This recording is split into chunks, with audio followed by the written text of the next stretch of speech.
Hello everyone, welcome back to a replay in the Kirov, and this is a very exciting battle. The Kirov, I am so glad to finally get past. Don't get me wrong, the Kirov is not a bad ship. My only major issue with the Soviet line is how thin the armor is. Oh, good lord.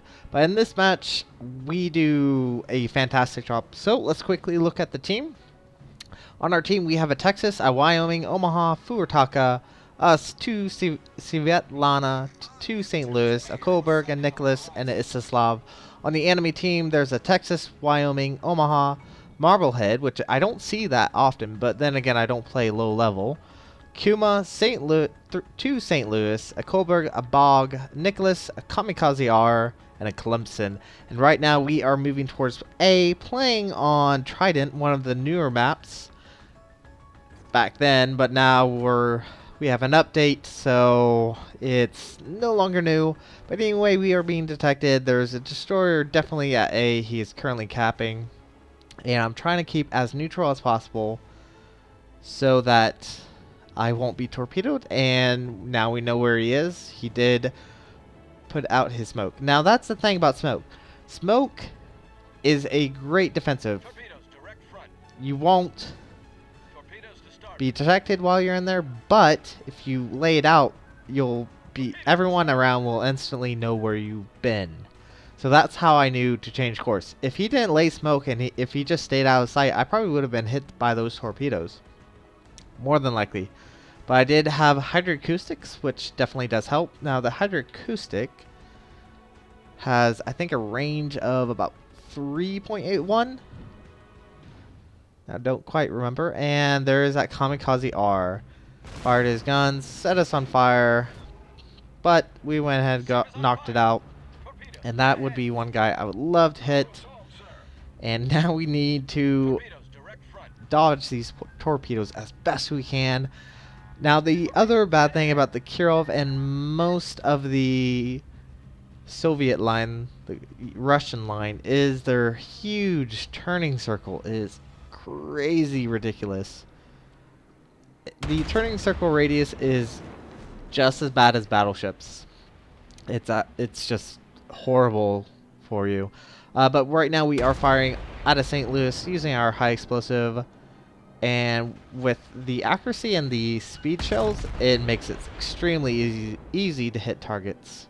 Now my other complaint, I'm complaining a lot about in this video about the Kirov, but is the reload time. About 14 seconds for reload. That's so long if you compare it to, say, like the Omaha or the not the Nuremberg, Königsberg, who have a extremely high rate of fire, but maybe not as powerful shells as the Kirov. But that's my only complaint. I promise I'll stop complaining. So it looks like most of the enemy team went out east and is currently capping C. And we've already lost one cruiser, but they've lost one destroyer. And I'm just still raining fire on the St. Louis. St. Louis, like I said, it's a nice ship. The only issue with her is she's slow and she has very short range. But that's kind of what you expect from a tier 3. In a tier 3 match, St. Louis just dominates because of her bulkiness and her high rate of fire. So anyway, moving southeast, there's that Kamikaze R. Love to get rid of him. It's more of a pain in my ass. I don't like having Japanese destroyers. I know how effective they can be, and I definitely like to get rid of Japanese destroyers as quick as possible. And that doesn't mean any of the other destroyers. Oh, I don't like any destroyers, especially when I'm in a battleship. I hate destroyers. So we are moving to kind of group up with our allies and try to help them out because we're not doing so hot. We've already lost 2 more destroyers to their 1 cruiser.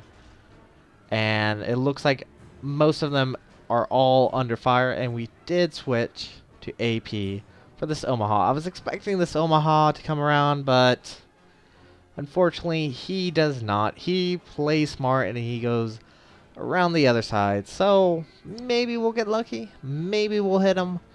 We'll see. There he is. Coming around the corner.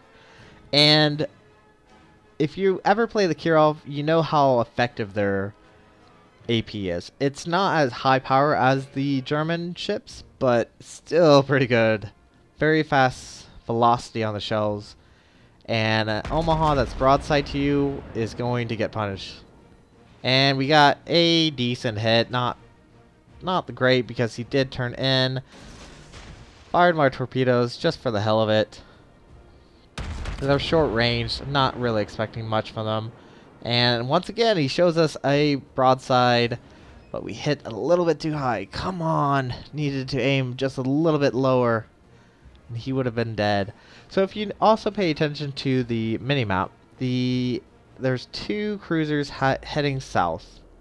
Just to pay attention where they are. So we're out from behind the island, fired our salvo, and got two citadels, knocked off a good third of his health. He's only at 3,000 points of life.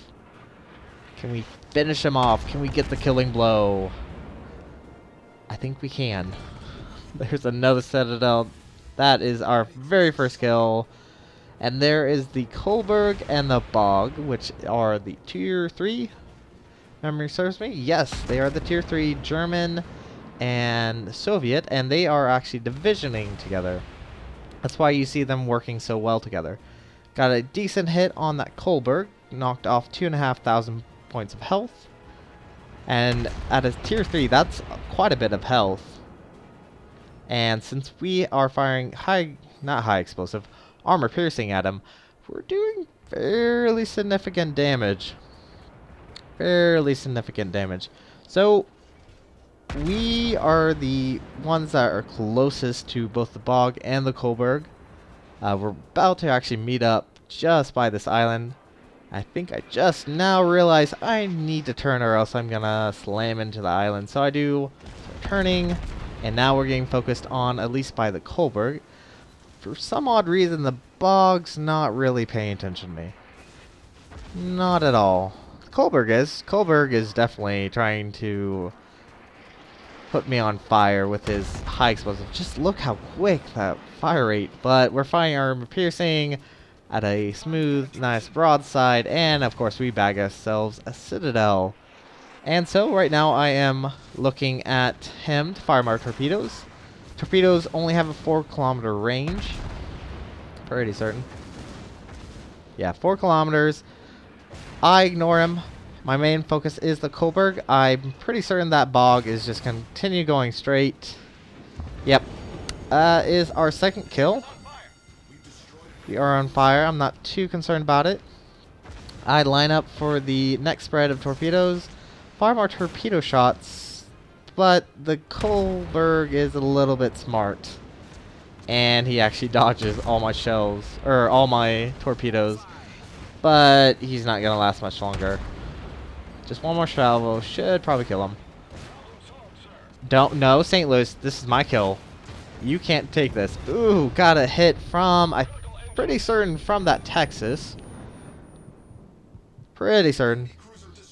Knocked out our engines. Currently waiting on the repair. So we are dead in the water with a Texas just to the north of us. And there's Akuma showing us perfect broadside. Let's punish him.